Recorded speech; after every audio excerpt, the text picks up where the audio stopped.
I said, hey, yo. What up, boy? Is that Big Tama? Is that Big Tomahawk? What is we talking about? Oh, that's Big Tama. That's the Colonel right there, boy. Dorian, what's happening? Oh, we got 4 in here already. We'll wait till it picks up a little bit. We'll wait till it picks up just a little bit. How's everybody doing? Blessed?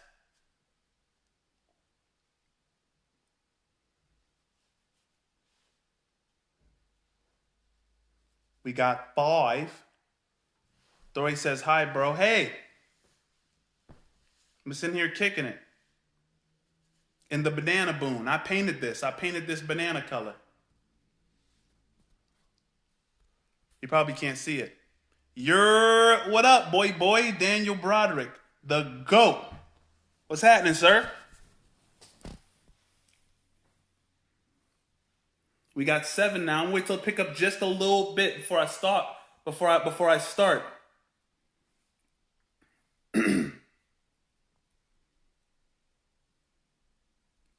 Yee.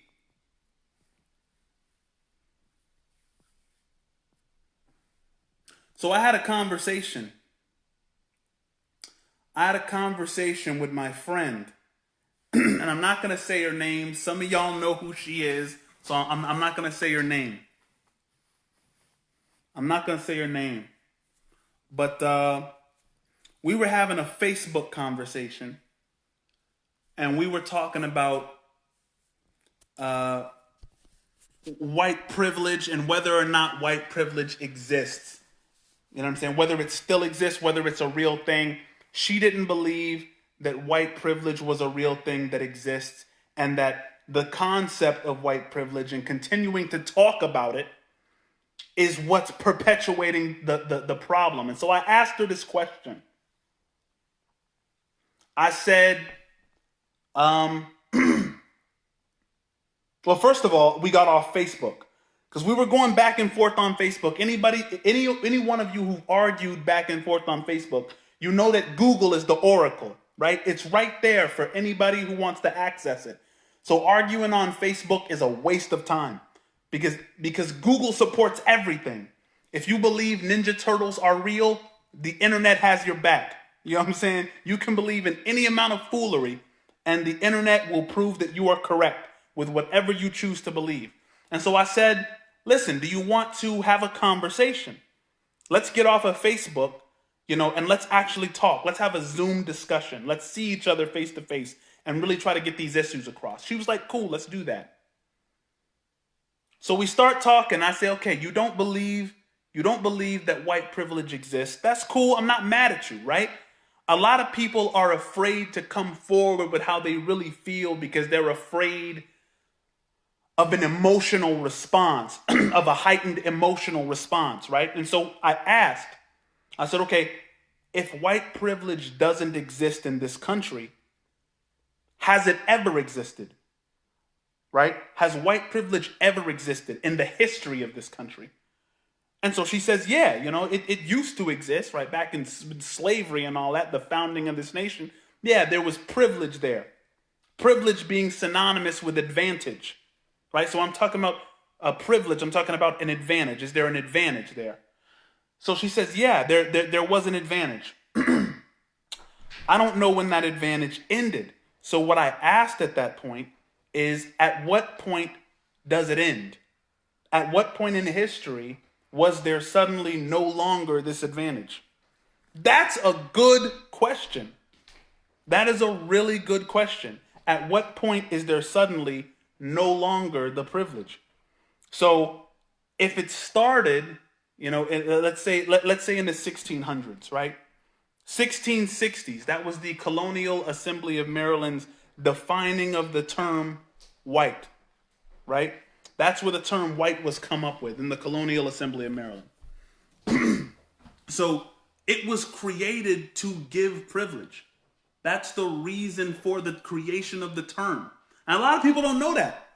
A lot of people don't know that in 1663, the Colonial Assembly of Maryland came up with the term white for anti-miscegenation law. It was illegal for people who are non-white to own firearms. It was illegal for those who were non-white to defend themselves in a court of law. It was illegal. So everyone who was black in Maryland had to go through a forced indenture, almost like slavery. Same thing with the wives of those people. So it discouraged people from marrying black people, right? So let's start there. Let's start with the 1660s. 1663, Colonial Assembly of Maryland. Was it a privilege to be white in 1663 in Maryland, in this country? So we started there. So she says, yeah, okay, obviously, sure, right? It was a privilege to be white in 1663 in Maryland. Start from that base.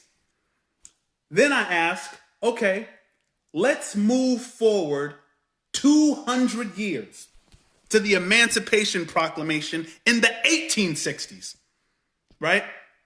The slaves are now free.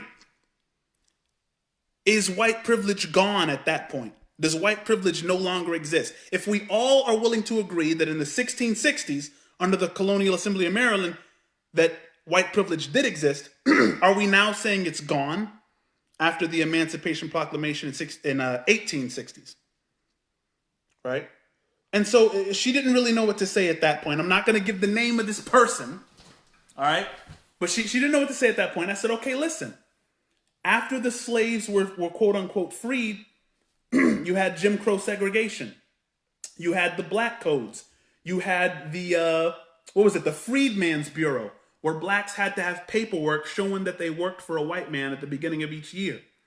You had, Jim Crow segregation. We didn't even have the right to vote until 100 years after that. The Voting Rights Act wasn't passed. The Civil Rights Act wasn't passed.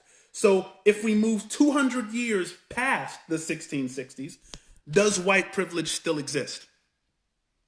Right? This is how we have to start approaching this conversation, because I don't think that people are as thick as they're acting. I'm convinced that people are not as thick as they're acting. Know what I mean? I think a lot of us know what's going on and we're kind of pretending we don't.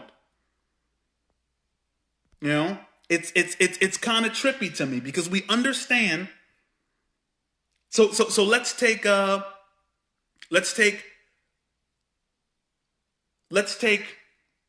after the slaves were freed, right? Quote unquote freed, because we know after the slaves were freed, Lincoln had only done that as a war tactic. Most of the slaves who were freed had to go back and work for the people who were once their masters. So it was almost like that really didn't accomplish much of anything. Let's take Jim Crow segregation. Let's take the black codes. Let's take the Freedmen's Bureau all the way up to the 1960s, where the Civil Rights Act was passed and the Voting Rights Act was passed. Does white privilege end there? Is that the end of white privilege? Can we finally say there's no such thing as white privilege after blacks have the right to vote? Let me get some responses.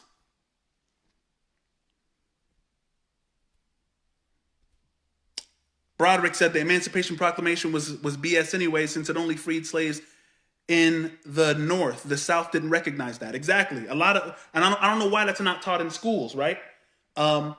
It was a complete war tactic. Do you think that the South, who were under an entirely different president at the time when they had seceded from the Union, you think they're going to respect Lincoln?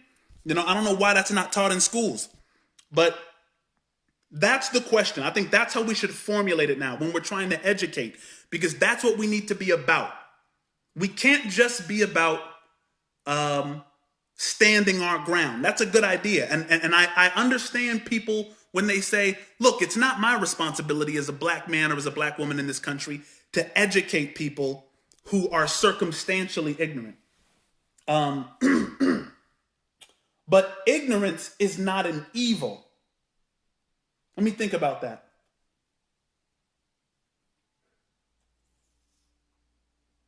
It's not our responsibility to educate people who are circumstantially ignorant or who have a philosophical problem that they can't back up with facts. But at the same time, if someone's ignorant and they're willing to be educated, why not try to make your environment better? Why not try to make, education on this issue prevail within your own sphere of influence? You know what I mean? So that's how we should formulate it.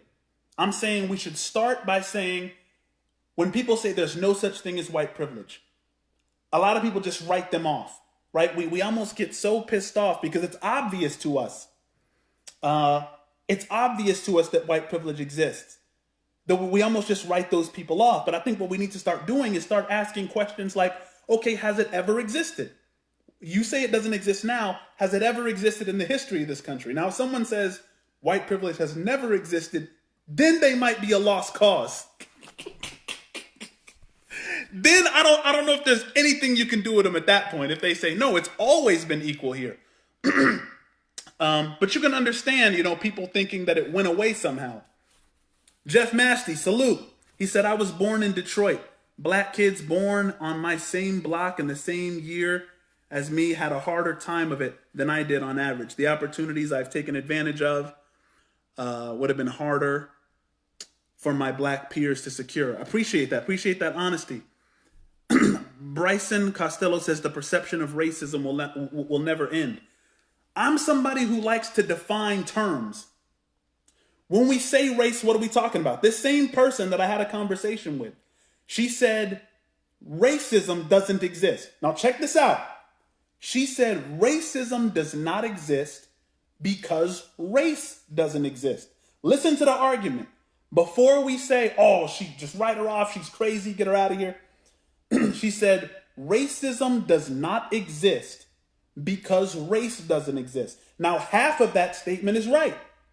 Race is not a scientific thing, right? Science can't look at us and say, okay, there's this difference which we are all the same.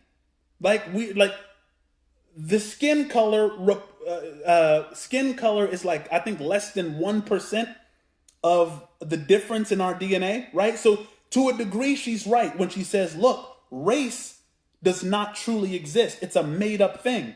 Like we said before, in the Colonial Assembly of Maryland, 1663, they created that distinction. White people didn't used to be called white. They would call themselves British or English or Scottish or Irish. You know what I'm saying? I was talking to her about where did that go? That's where all the history is. That's where all of the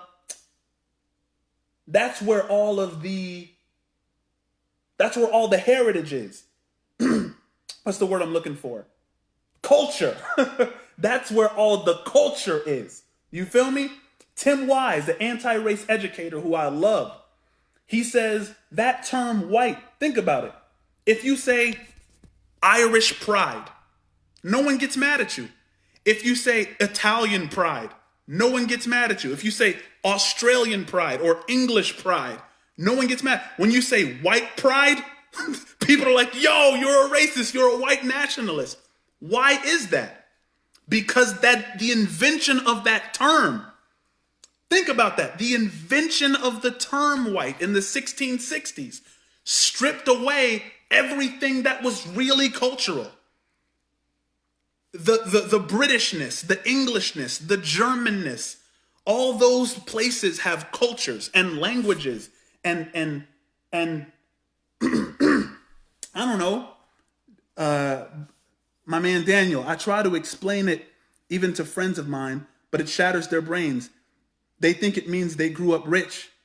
When I explain it, it's everything down to being able to walk in a store and not feel a certain way. The opportunities we get that we don't think twice about. Problem is they usually brush that off with, oh, you just have white guilt. Bro, it's crazy. It's crazy, man. My mom explained it best. My mom does a great job explaining this. She told me one time, you have privilege, Lamont. I was like, what are you talking? How do I have privilege? She said, you have privilege because you're walking on two legs and there are people that don't have functioning legs. I said, hold on, what? She said, and when I thought about that, think about that, right? Every one of you who have functioning legs have privilege with respect to the handicap that have to get around in wheelchairs. Think about it. The reason I don't consider myself privileged with respect to the handicap is because I rarely make myself a student of those people. I rarely ask them, hey, how is life different or difficult for you? I assume that their needs are accommodated. I assume it, right? Whenever I see handicap parking, whenever I see a ramp going up to the Walmart sidewalk, I'm like, all right, yeah, that's for people in wheelchairs. Salute, they're good. You know what I'm saying? I have the privilege of not having to think about what people in wheelchairs go through. I'm advantaged with respect to them. It's trippy, man. So she gave a great example of that. And it's like, yeah, the reason some white people don't see that they're privileged or advantaged with respect to blacks today is for the same reason people who've been walking on legs their whole life don't see their privilege with respect to handicapped people that have been in wheelchairs. Bro, you gotta watch Tim Wise. He's a white guy, but he's an anti-race educator. He brings up this study in Cornell University. Cornell University has, I think, 40, 50, maybe even 60 years of social science under their belt. And they started doing these polls in the 1940s. Dig this. In the 1940s, they start conducting these polls. And they started polling people in the 1940s. And they did a poll. They asked white people, they said, are blacks and whites in the 1940s, is there equality? Is there racial equality among whites and blacks? The majority of whites in the 1940s said yes, there is racial equality in the 1940s. The majority of blacks and Latinos obviously said no, right? Then in the 1950s, they reconducted that study and asked white people, the majority of white people, are blacks and whites and Latinos treated equally in this country? Once again, the whites said yes.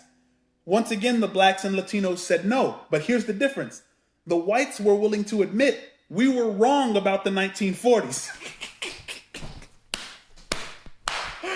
They were willing to admit they were wrong about the 1940s, but they said, you know what, we're right now that it's the 50s, we've definitely achieved equality.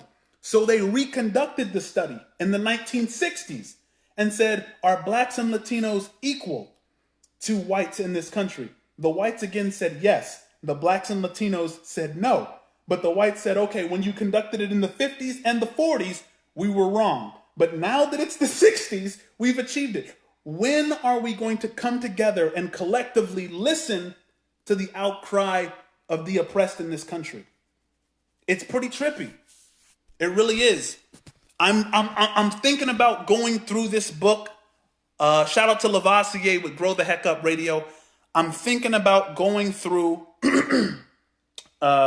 Pedagogy of the Oppressed by Paulo Freire.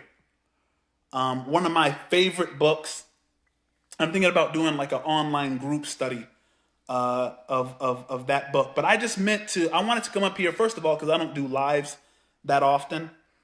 But, and I didn't know what to say or how to really speak up. What I'm going to be doing, a lady named Tracy Stab, she is running for the Court of Appeals here in Spokane. And I'm going to be doing a Zoom chat with her that I'm going to post on here and share with you guys. So local government is really kind of where it's at. And I'm just now on that wave because the Trump thing, the Biden thing, me personally, I'm not voting for Joe Biden. I'm not voting for Donald Trump either. Obviously, I'm not voting for Trump, right? But I can't bring myself to vote for Biden either. I'm one of the earn your vote people, and neither of them have earned it for me. I'm not mad if you're voting for Biden to get Trump out of there. But I think local government is really where we all need to start focusing in order to really change things. Your county commissioner is one of the people that has the most influence over your daily life. The county commissioner is even responsible in large part for criminal justice in your area. So if you don't know the name of your county commissioner, you should find that out. And all you got to do is type it in on Google. Type the name of your city, and then the county commissioner, his name will pop up. You can call his office. A lot of times he will give you a call back. Adam Wiley, facts. Yeah, I'm in Spokane. I left the oil field in Platteville, Colorado, came out to Spokane, live in Washington now. Got some family down here too.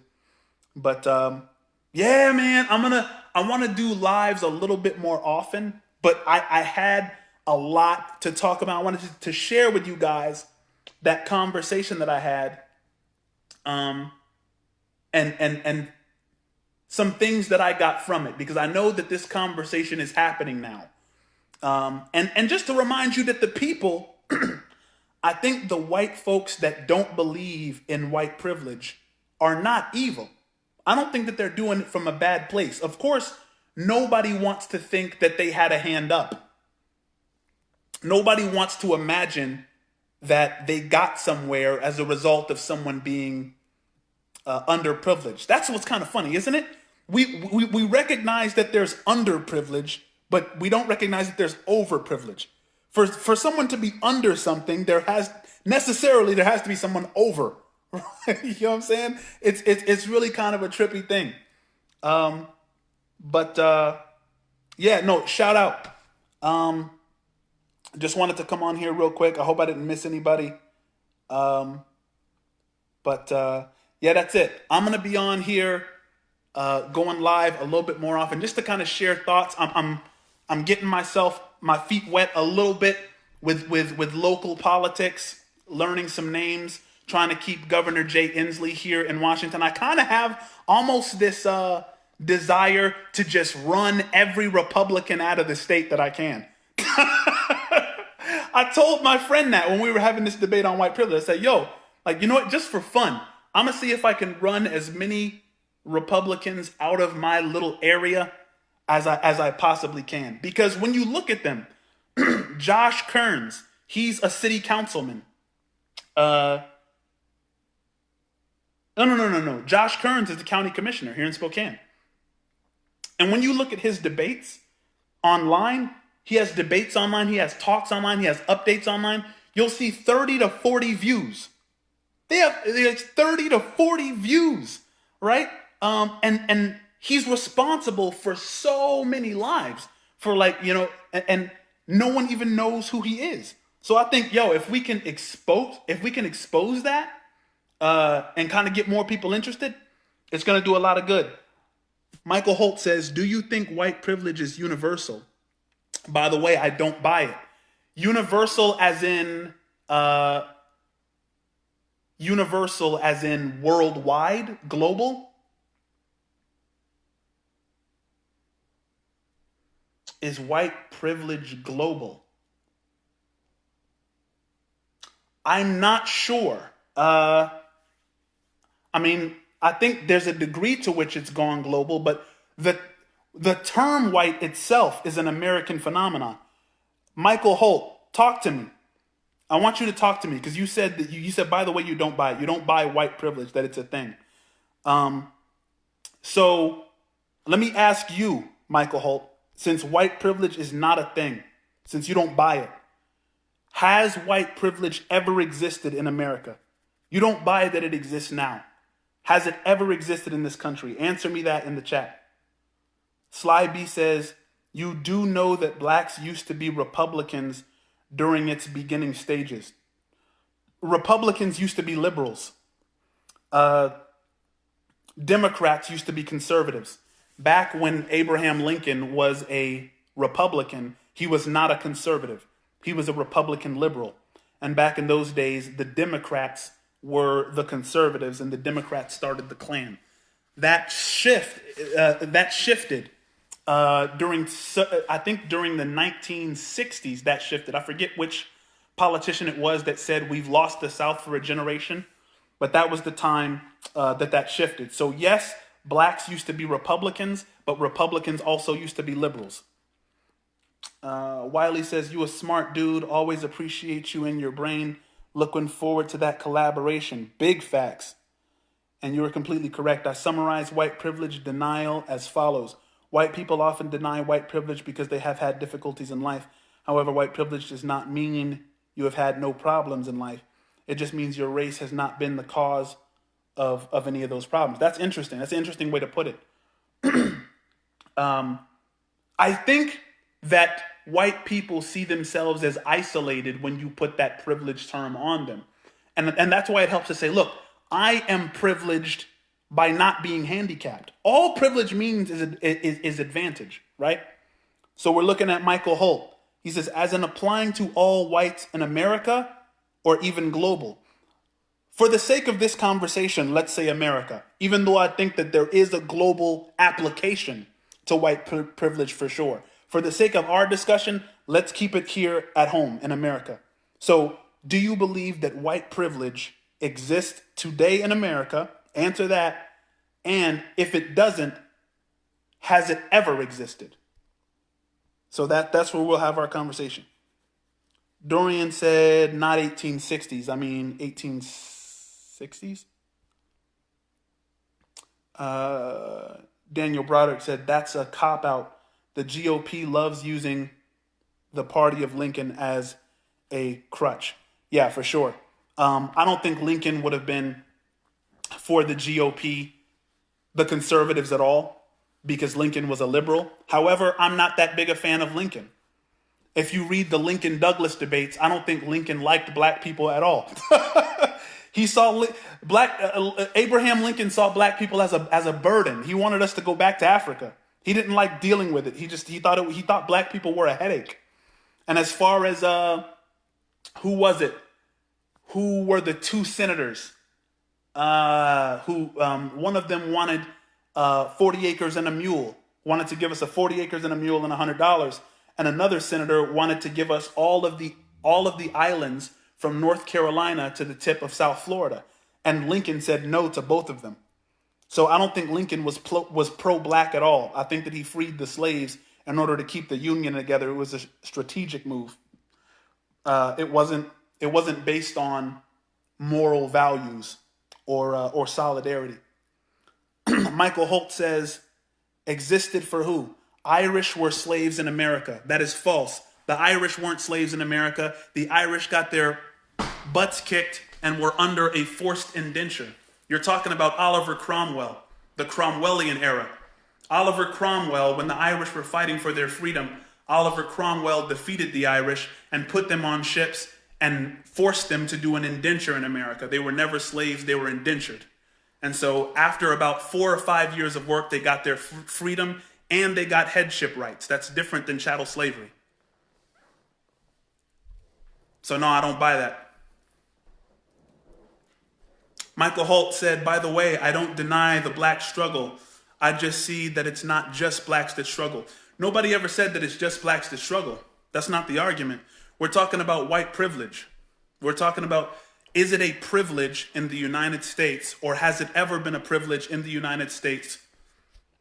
Kevin Burkhardt is watching.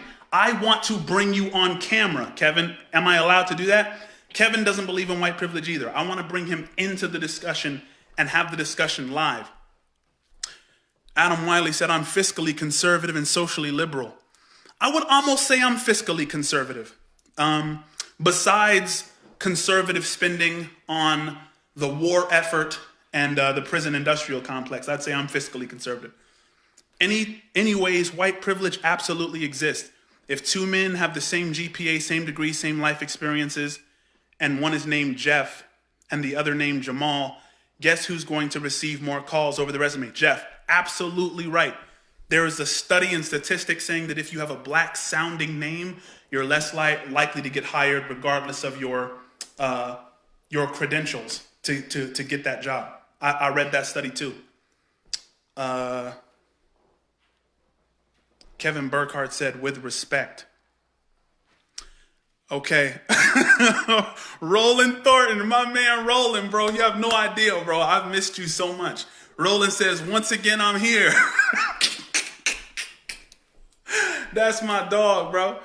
You told me last time you would not vote for Hillary, and now you say you won't vote for Biden. Do you think we would be better off with Hillary as president now? Absolutely not. Here's why.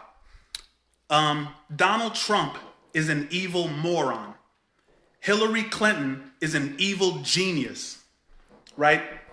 So which one would you rather have in control of the world? An evil moron or an evil genius? And when I say Hillary Clinton is an evil genius, bro, I'm talking about, look up Hillary Clinton's IQ. She's a very intelligent and capable woman. She does not have integrity. Hillary Clinton lacks integrity, bro. But she's no dummy. Hillary Clinton would have got a lot more done to the detriment. See, people are a trip, man. People don't understand, bro. No. I wouldn't. I still would not vote for Hillary Clinton if that's your question. Yeah, and I'm not voting for Joe Biden. I can't, in good standing, I can't morally do that.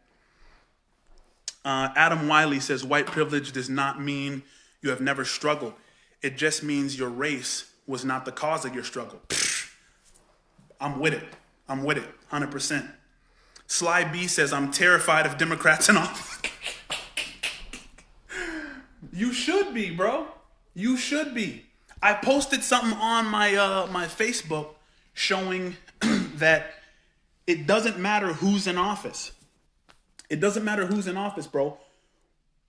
The number one issue in politics is to get money out of politics.